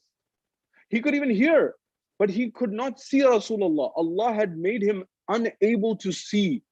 By the way, this is also how Imam Sahib al-Zaman, the Imam of our time, is protected by Allah subhanahu wa ta'ala. That people, the enemies, cannot see him the same way the enemies could not see Rasulullah. And he came back and he said, I was not able to see Muhammad. I heard him, I was not able to see him. They said, what's wrong with you? You also have become victim to his magic? They were alleging he was a magician. He says, no, I tried everything. I was not able to affect him. I was not able to reach him. I was not able to do anything. Nonetheless, this ayah that I've recited of Surah Yasin, I want to share with you how it's alive. This is a true story. I've firsthand been someone who heard directly from this scholar. There's an alim who some of you may know his name. If I took his name, you would know his name. I won't take his name. He just passed away last year, actually, and he's very well renowned alim. He was in his country and he had to go travel to do majalis out abroad in the West, in Dubai, in North America and Europe for 2 months and 8 days from Muharram and Safar. And now in his home country, they had done a case against him. And when they had done a case against him, it was a frivolous case, a useless case, something he'd not done anything wrong. They had just were troubling him. And so they banned him from flying. And he had done nothing wrong. And he had to go for majalis. At that point in time, when he got to customs at the airport, he just recited this verse. وَجَعَلْنَا مِن بَيْنِ أَيْدِيهِمْ سَدًّا وَمِنْ خَلْفِهِمْ سَدًّا. At that point in time, when he recited this, I heard this directly from him when I was in Dubai. When he recited this, the person on the other side is looking at the screen and reading all the notes. And at that time, the scholar said, I was sure that he's going to say something because he was reading the notes and I've never been held for this long. As soon as he read the notes and I said he's going to stop me, right after 3, 4, 5 minutes, I just noticed he ticks up the stamp. He stamps my passport and says, go. I was shocked. I went and I recited my majalis in the different countries and different cities for 2 months and 8 days. He says, when I came back after reciting the majalis and I got back to customs and immigration, when I got back, as soon as I got back, the man on the counter, he looked at my ID, he looked at my face, he looked at my passport, he looked at my name. He said, Maulana, this. So you're the reason that my colleague has been suspended for so many weeks. He said, we've been looking for you. At that point in time, he understood the power of this verse.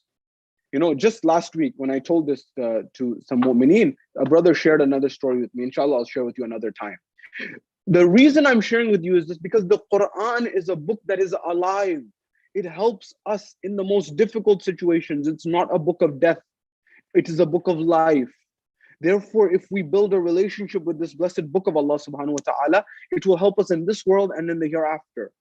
We are studying Surah Yasin to get solutions to our modern world. So how can we get solutions? Allah subhanahu wa ta'ala gives us some guidance in this chapter. Now, when one recites Surah Yasin, you get the thawab or the ajr of reciting 12 Quran, 12 sawab of 12 recitations of the entire Quran. That's how much ajr there is in it. There must be a reason why. Because according to the ulama, the entire creed of Islam is summed up in Surah Yasin. The entire belief system, our aqaid, our aqidah are summed up in it. Now, at the same level, we need to understand what is our world and then understand that through Yasin and the guidance of the ulama. Ayatullah Dastaghaib. Ayatullah Dastaghaib gives a beautiful analogy of our world. He says, look, there's a scenario where there's a man who is stuck in a well. When he's stuck in a well, in this well, he is dangling from the well. You know, the water well. In the water well, he is hanging by a rope. He's holding on to the rope. And he looks down and he notices underneath him is water, but from the water is emerging a snake, a serpent, who is chomping and at the feet of this man. So above him, he has a rope he's holding on to. And if he lets go of the rope, he falls into the mouth of the snake. So beneath him is a snake. Above him is a rope. But then he looks and he's inside a well. And then he notices at the rope, there are 2 mice or 2 rats, 2 mice who are biting away at the rope. So the rope is not very stable. One rat is black, one mouse is black, one is white. And while they're eating away, then at one moment he notices and he glances at a hive of honey of bees. The bees have left and there is just beautiful honey that is dripping. And it's right within his hand's distance. And all he does is holding onto the rope, he begins to taste the honey. Ayatollah Dastaghaib says, this is life. The well is the material physical world. The snake and the serpent that is beneath the feet, that is death. The rope, and on the rope, there are 2 mice. Those mice are day and night. The white one is day and the black one is night. And those are eating away at the rope of our life. And we are enamored and focused on the honey, which is the ornament and the zinat of hayat al-dunya. Al-mal wal-banoon and all of these things that are the zina of life. We are in a situation where death is about to take us away. Our rope of life is being cut by day and night, and all we are focused on is materialism, consumerism, money, houses, cars, all these types of things. That is the honey pot. Now, all those things haram? No, not at all. I'm not saying that. What I'm saying is, what is the solution to these problems? How do we solve these problems? We need to first understand our environment. Now, on top of that, in Surah Yasin, Allah subhanahu wa ta'ala gives an example. وَاضْرِبْ لَهُمْ مَثَلًا أَصْحَابَ الْقَرْيَةِ. Allah subhanahu wa ta'ala says in verse number 13. He says, look, give to them, Ya Rasulullah, give to them the example of the town. وَاضْرِبْ لَهُمْ مَثَلًا أَصْحَابَ الْقَرْيَةِ. Tell them and give them the example of the town. Verses number 13 to 32, Allah subhanahu wa ta'ala tells us about this particular town. What is this town? According to the ulama, because we need to understand the Quran, as I'm getting to a conclusion, I know it's very, you have to recite dua iftitah as well, so please bear with me. The rest, inshallah, we'll discuss and really give the solutions, inshallah, next time. But I want to lay the groundwork and the foundation. So what happened in Surah Yasin? Allah says, give them an example of a town. Which town? And who is Allah speaking to? He says, give them the town. We sent messengers to that town. Not one, not two. We sent 3 messengers. And yet the people belied them. They didn't believe in them. So what happened with that town? What happened to those people? So Rasulullah is giving an example through Allah subhanahu wa ta'ala to the people. Allah is saying, tell them. To who? The Meccans, the people of Mecca. That we sent a messenger, not only, you're not the first people we sent a messenger to. We sent messengers before you as well. And some of them listened to the advice, some didn't. What happened to the people who didn't? So listen to this messenger that we've sent you, number one. But Allah is also speaking to us in terms of what did we learn from messengers? Did we learn anything from messengers? Did we benefit from messengers or not? So what happens at this point in time? According to the scholars, there's a difference of opinion. What is this town? Where is this town? Some ulama say that this town is what is called Antioch. Antioch is in modern day Turkey. It's a town that used to be part of Sham or Damascus, and after World War I, it became part of Turkey or Turkey. Now, there's a difference of opinion here, because how do we understand this? Because the ayah says, وَضْرِبْ لَهُمْ مَثَلًا أَصْحَابِ الْقَرْيَةِ إِذْ جَاءَ الْمُرْسَلُونَ. Give them the example of the town where we sent the messengers. Which messengers? According to the riwayat that we have from the Ahlul Bayt, Allah sent 2 messengers. First, John and Jonah. Allah sent John and Jonah to this town. And then after them, a third came by the name of Simon or Shimon or Shamun. So John, Jonah, and Simon. These were the 3 messengers according to the riwayat. Now here's the question. And here's the difference of opinion amongst the ulama. If you know the history of Christianity, you know that there was a big debate in Christianity that can you do tabligh and can you give the message of Christianity to a non-Jew? And most of them said no. They only used to do tabligh to the Jewish community, because remember, Old Testament and New Testament. If you don't know this, you don't know the environment of the modern world, and you won't be able to solve the problems. So in Christianity, the early belief, the John, Jonah, Paul, these people, Simon, they said you can only do tabligh to Jews, because Jews have the Old Testament, we now have the New Testament, and so the Judeo-Christian belief system. So what happened? Antioch, according to the narrations, was a place, for example, if this is the place, then the Quran says that these were not Jewish people, they are people who did not believe in God. Therefore, how can it be Antioch? And how can it be John and Jonah and Simon? So there's a debate here. Is it Antioch? Is it not? We'll leave that debate on the side. Nonetheless, when John and Jonah come to this town, according to the Quran, they meet someone. Now, as you know, there's small villages and small townships on the outskirts of town in the middle of the city. And that's where the king and the rulers and everyone lives. And around them are small little places where people live. At that point in time, we were told in the narrations, what happens is, John and Jonah, they come to a man who is a shepherd, but also he has another job, which is a carpenter. According to the riwayat, his name is Habib al-Najjar. Now, this is very important because you will begin to make connections. We are told that the Siddiqeen are 3, according to Rasulullah. There are 3 Siddiqeen. Number 1 is the Mu'min of Ali Fir'aun, Ezekiel. Number 2 is who? The Mu'min of Ali Yasin. Who's who? Habib al-Najjar, this individual who they meet. Habib the carpenter.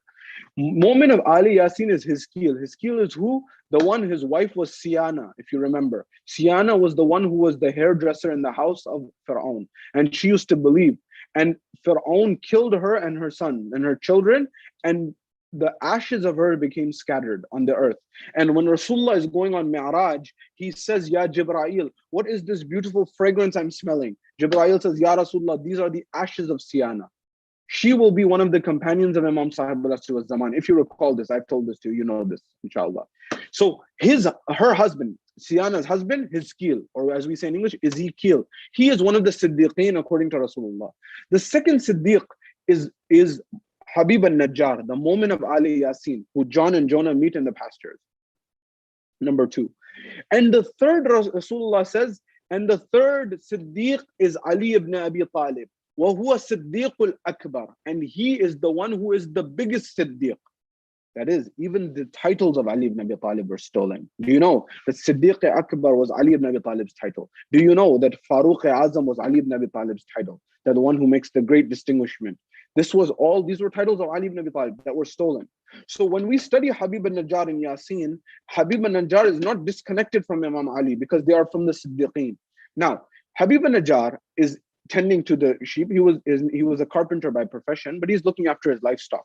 When he's looking after his livestock, as I'm racing the clock and inshallah I'll come to a conclusion, we're told that there's a moment in time he's looking after his livestock. When he's looking after his livestock, John and Jonah come on him. They said, why have you come here? Habib Najjar said, he said, we have come to invite the people to the religion of God. At that point in time, he says, what proof do you have? What evidence do you have? What dalil do you have? Now, there's a debate here also amongst the ulama. Were these mursaleen, were they sent directly by Allah subhanahu wa ta'ala, or were they sent by Nabi Isa alayhi salam? And then there's a third category of ulama that say that if they were sent by Nabi Isa, they were still sent by Allah, because the representative or the deputy of a representative of Allah is also the representative of Allah. So for example, Allah subhanahu wa ta'ala sent Rasulullah. And if Rasulullah sent Amir al-Mu'mineen to Yemen, for example, or he sent him to send the ayats of Surah Bara'at or Surah Tawbah, that is still Allah's messenger sending Allah's representative. So nonetheless, these individuals were dispatched. They said, we have come to guide people to the right path. Hazrat Habib al-Najjar says, what proof do you have? What evidence do you have that you are on the right path? What proof and evidence do you have that you are correct? They said, we have the ability to heal the blind and the leper. We can give sight to the blind and cure the leper, bi'iznillah. The same way that Nabi Isa had that ability, they were taught as well. He said, very well. He said, what's your proof? He said, well, do you have someone who's ill? He said, my son has been ill for many years. He said, can you cure him? He said, very well, we can cure him. At that point in time, they cured the son of Habib al-Najjar. When they cured the son of Habib al-Najjar, according to the riwayat, then Habib al-Najjar brought Iman. But after that, they began to do tabligh to the people. And the other people were not the most receptive. Now, in the interest of time, I will be stopping here. There's a lot more to be said. Inshallah, we'll conclude the next time. But I'm not just telling you a story for story's sake. I'm saying, why did the Quran give us this lesson that is the heart of Surah Yasin here? And what is Allah saying to the Meccans? But what is He also saying to us? That when we send messengers, do you listen to them? And what happens to those who listen? And what happens to those who don't listen? So who are the messengers who are guiding us of our modern world? And what are the challenges of our modern world? And how do we solve those challenges? What are the philosophical, economical thoughts that give rise to our world? Why do you and I work from morning to night, especially in COVID, at this level? There is a philosopher or two who wrote books that gave the framework of our modern world. There were religious beliefs that gave rise to that belief system. Nonetheless, there's a lot that needs to be said. The only thing that I will conclude with here is the Quran is a living book for you and I to learn from, so that we can implement it in our lives by understanding its principles and applying them to our world, so we can solve the challenges that we're facing. I don't want that the masajid, whether it's Dar-ul-Hikmah in Milwaukee or the mosques in Chicago or in LA or in New York, become empty. That's my goal, that we can work on this together, inshallah. The rest, inshallah, we'll leave for another time. I ask Allah subhanahu wa ta'ala to bless this holy gathering, to bless all the mu'mineen that are in Milwaukee. Anyone who's suffering from COVID or any illness, Ya Allah, grant them shifa in this night. Ya Allah, protect them. And anyone who has a financial difficulty, Ya Allah, give them alleviation from their financial difficulty, increase their risk, inshallah, and give them barakah in their risk, Ya Allah. All those people who are contributing and helping the community, Dar-ul-Hikmah, financially, in terms of their words, in terms of their actions, or otherwise, may Allah bless them and their families, inshallah. And Ya Allah, hasten the reappearance of Imam Sahib al Zaman, and allow us to be amongst his companions when he returns. Wa akhir da'wana alhamdulillahi rabbil alameen. Sallu ala Muhammad wa ali Muhammad. اللهم صل على محمد وآل محمد وعجل فرجه. Ahsan Tayyib Allah Maulana. You have a very, very great and beautiful lecture, Maulana. And you mentioned very important notice or point for us for the how can join the youth to our community, to our lecture, as well as point dot in the Bismillah for Imam Ali, and as well as very beautiful story about Ayatollah Dasbib. Thank you so much, Maulana. Jazakumullah khairan. see you inshallah Saturday night at the same time inshallah. Inshallah. التماس الدعاء. May Allah bless you. في أمان الله. خدا حافظ مولانا. في أمان. Brother Abu Abdullah. Yes, brother Saeed. Yes, brother. Are you available to recite the Dua Iftitah, or I can call other people? Yes, inshallah. Oh, mashallah, brother. I don't like to bother you because a lot of program you are handling, and mashallah, you are very, very good person. Inshallah, we can recite, inshallah. Inshallah. Yeah, I'm going to share my screen for Dua, reciting Dua Iftitah. Okay, brother, can you see my screen? Yes, brother, I can see. Okay, Bismillah, brother. اللهم صل على محمد وآل محمد. بسم الله الرحمن الرحيم. اللهم إني أفتتح الثناء بحمدك وأنت مسدد للصواب بمنك، وأيقنت أنك أنت أرحم الراحمين في موضع العفو والرحمة، وأشد المعاقبين في موضع النكال والنقمة، وأعظم المتجبرين في موضع الكبرياء والعظمة.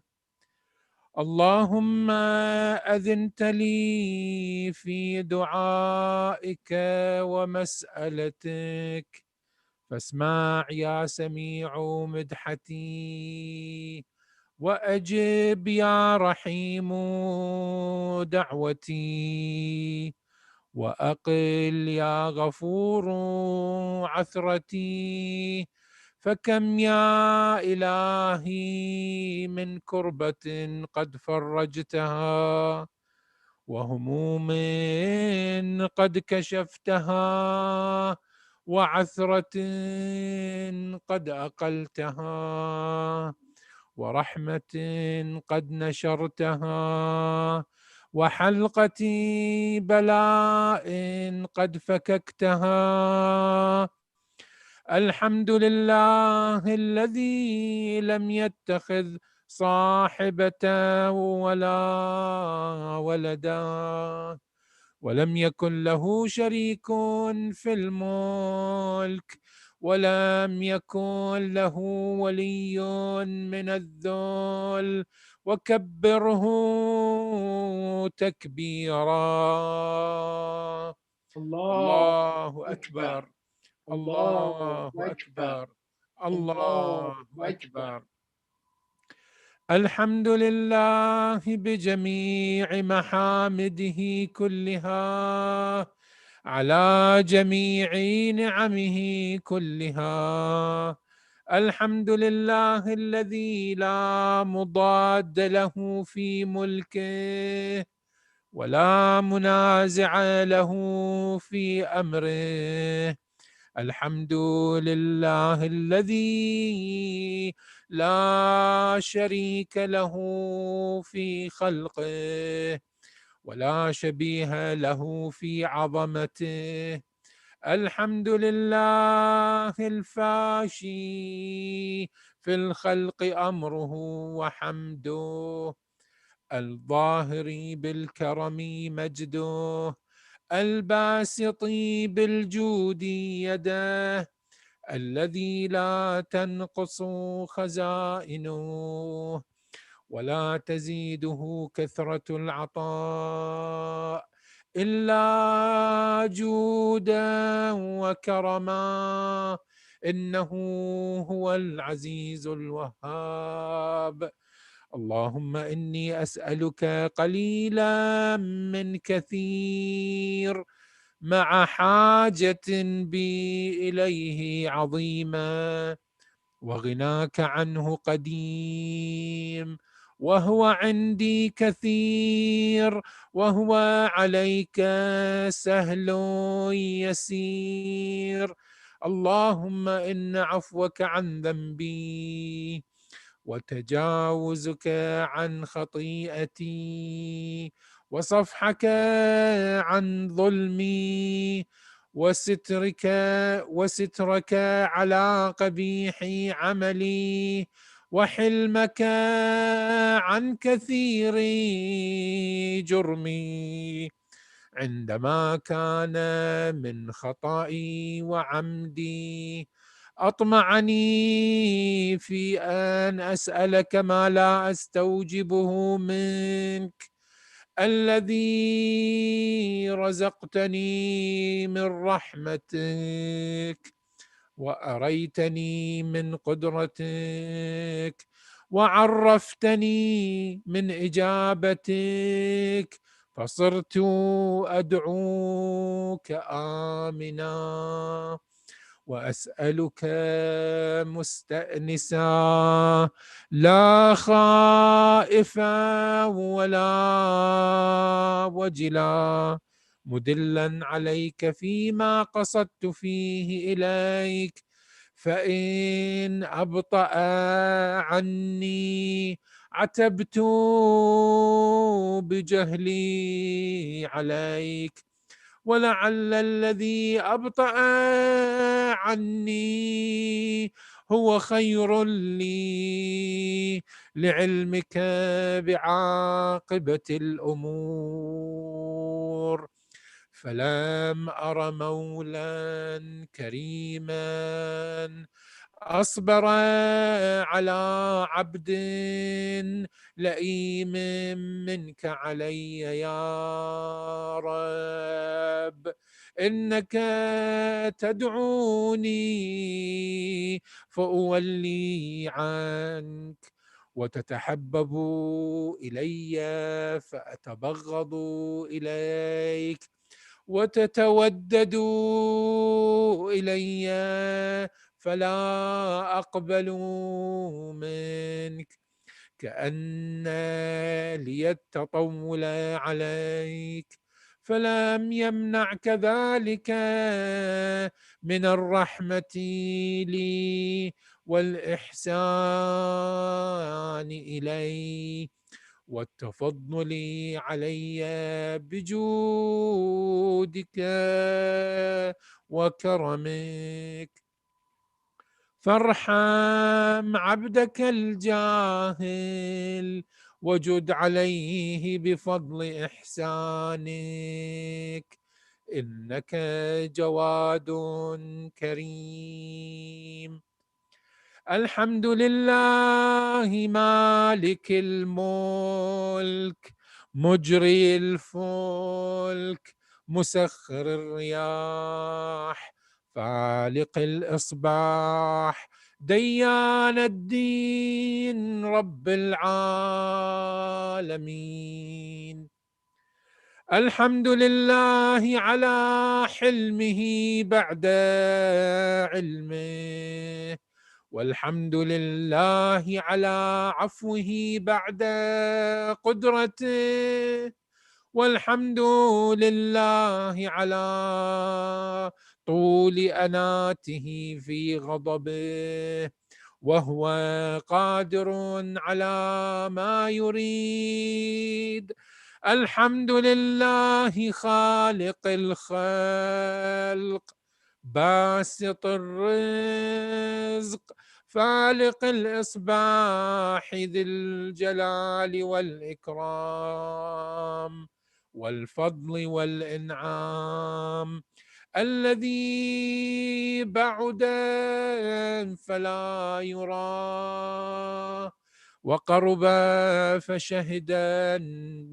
النجوى تبارك وتعالى الحمد لله الذي ليس له منازع يعادله ولا شبيه يشاكله ولا ظهير يعاضده قهر بعزته الأعزاء وتواضع لعظمته العظماء فبلغ بقدرته ما يشاء. الحمد لله الذي يجيبني حين أناديه ويستر علي كل عورة وأنا أعصيه، ويعظم النعمة علي فلا أجازيه. فكم من موهبة هنيئة قد أعطاني، وعظيمة مخوفة قد كفاني، وبهجة مونقة قد أراني. فأثني عليه حامدا وأذكره مسبحا. الحمد لله الذي لا يهتك حجابه ولا يغلق بابه ولا يرد سائله ولا يخيب آمله. الحمد لله الذي يؤمن الخائفين وينجي الصالحين ويرفع المستضعفين ويضع المستكبرين ويهلك ملوكا ويستخلف آخرين. والحمد لله قاصم الجبارين مبير الظالمين مدرك الهاربين نكال الظالمين صريخ المستصرخين موضع حاجات الطالبين معتمد المؤمنين. الحمد لله الذي من خشيته ترعد السماء وسكانها وترجف الأرض وعمارها وتموج البحار ومن يسبح في غمراتها. الحمد لله الذي هدانا لهذا وما كنا لنهتدي لولا أن هدانا الله. الحمد لله الذي يخلق ولم يخلق ويرزق ولا يرزق ويطعم ولا يطعم ويميت الأحياء ويحيي الموتى وهو حي لا يموت بيده الخير وهو على كل شيء قدير.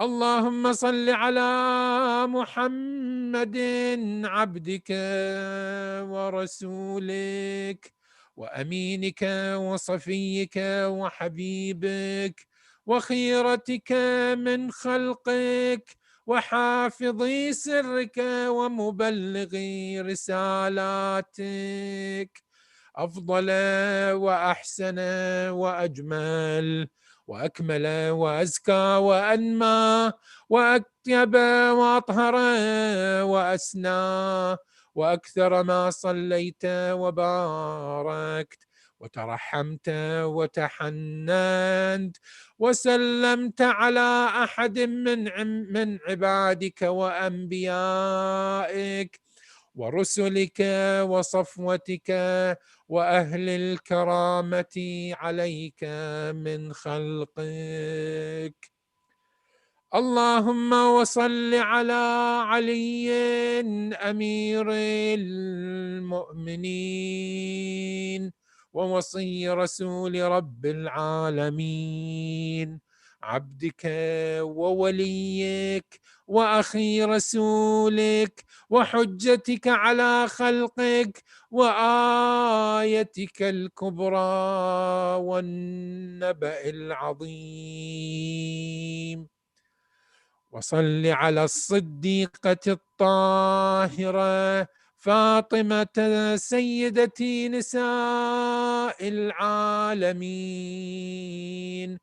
وصل على سبطي الرحمة وإمامي الهدى الحسن والحسين سيدي شباب أهل الجنة، وصل على أئمة المسلمين علي بن الحسين ومحمد بن علي وجعفر بن محمد وموسى بن جعفر وعلي بن موسى ومحمد بن علي وعلي بن محمد والحسن بن علي والخلف الهادي المهدي، حججك على عبادك وأمنائك في بلادك صلاة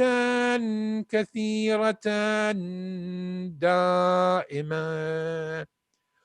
اللهم وصل على ولي أمرك القائم المؤمل والعدل المنتظر، وحفه بملائكتك المقربين، وأيده بروح القدس يا رب العالمين. اللهم وصل على صل محمد على وآل محمد. محمد وآل محمد وعجل فرجه. اللهم اجعله الداعي إلى كتابك والقائم بدينك، استخلفه في الأرض كما استخلفت الذين من قبله، مكن له دينه الذي ارتضيته له، أبدله من بعد خوفه أمنا، يعبدك لا يشرك بك شيئا. اللهم أعزه واعزز به، وانصره وانتصر به، وانصره نصرا عزيزا، وافتح له فتحا يسيرا، واجعل له من لدنك سلطانا نصيرا. اللهم أظهر به دينك وسنة نبيك، حتى لا يستخفي بشيء من الحق مخافة أحد من الخلق. اللهم إنا نرغب إليك في دولة كريمة تعز بها الإسلام وأهله، وتذل بها النفاق وأهله، وتجعلنا فيها من الدعاة إلى طاعتك والقادة إلى سبيلك، وترزقنا بها كرامة الدنيا والآخرة. اللهم ما عرفتنا من الحق فحملنا، وما قصرنا عنه فبلغنا. اللهم المم به شعثنا، واشعب به صدعنا، وارتق به فتقنا، وكثر به قلتنا، واعزز به ذلتنا، واغن به عائلنا، واقض به عن مغرمنا، واجبر به فقرنا، وسد به خلتنا، ويسر به عسرنا، وبيض به وجوهنا، وفك به أسرنا، وأنجح به طلبتنا، وأنجز به مواعيدنا، واستجب به دعوتنا، واعطنا به سؤلنا، وبلغنا به من الدنيا والآخرة آمالنا، واعطنا به فوق رغبتنا يا خير المسؤولين، يا خير المسؤولين، يا خير المسؤولين، وأوسع المعطين. اشف به صدورنا، واذهب به غيظ قلوبنا، واهدنا به لما اختلف فيه من الحق بإذنك، إنك تهدي من تشاء إلى صراط مستقيم، وانصرنا به على عدوك وعدونا إله الحق. آمين. اللهم إنا نشكو إليك فقد نبينا صلواتك عليه وآله، وغيبة ولينا، وكثرة عدونا، وقلة عددنا، وشدة الفتن بنا، وتظاهر الزمان علينا. فصل على محمد وآله، وأعنا على ذلك بفتح منك تعجله، وبضر تكشفه، ونصر تعزه، وسلطان حق تظهره، ورحمة منك تجللناها، وعافية منك تلبسناها، برحمتك يا أرحم الراحمين. اللهم اللهم صل صل على على محمد محمد وآل وآل محمد. محمد. أحسن طيب الله برادر أبو عبد الله، أحسن الله إليكم أجمعين إن شاء الله، تقبل الله. جزاكم الله خيرا برادر. Inshallah, we are going to close the program by reciting Dua Faraj Amman Yujib for all of the people they are sick, especially for all member community. Brother Siraj Yasin, no, Brother Sharif Sirajuddin. He accident and he's in coma and in hospital. Just recently we received this note, and we text to all of the member to prayer for him. And inshallah, we are going to recite Fatah for the marhumin. Bismillah, brother Abu Abdullah. بسم الله الرحمن الرحيم. اللهم كن لوليك الحجة ابن الحسن صلواتك عليه وعلى آبائه في هذه الساعة وفي كل ساعة، وليا وحافظا، وقائدا وناصرا، ودليلا وعينا، حتى تسكنه أرضك طوعا، وتمتعه فيها طويلا، برحمتك يا أرحم الراحمين. اللهم اللهم صل صل على على محمد وآل محمد محمد وآل محمد وعجل وعجل فرجه. فرجه. Brother and sister, please recite 5 times Amman Yajib for all of the people they are sick and ask us ultimas dua for them. Bismillah ar-Rahman ar-Rahim.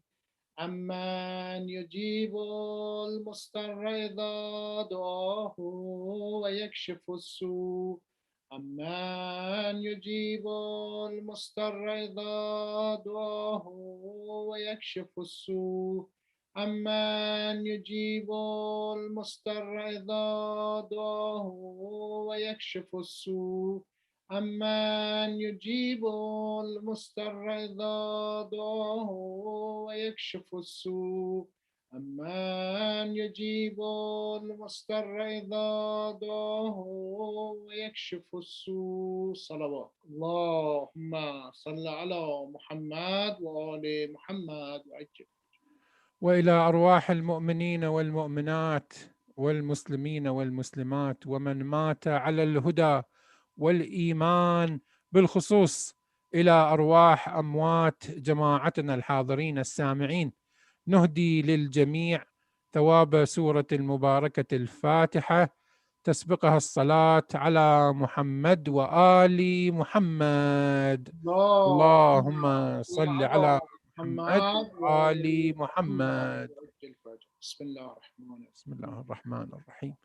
الحمد لله رب العالمين الرحمن الرحيم مالك يوم الدين، إياك نعبد وإياك نستعين، اهدنا الصراط المستقيم صراط الذين أنعمت عليهم غير المغضوب عليهم ولا الضالين. بسم الله الرحمن الرحيم. قل بسم الله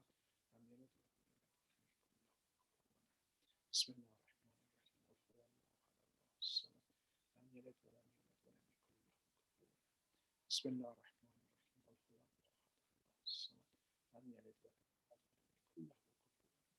أحسن. طيب الله برادر Abu Abdullah, Jazakumullah khaira. Thank you so much for all of the members to join us to this program. Jazakumullah khaira. Inshallah, Saturday night, as the Maulana mentioned, inshallah, we have another program by Maulana Shabbir Kirmani at 9 p.m. Inshallah. See you Saturday night, and I'm going to community and inshallah handle the program in the center.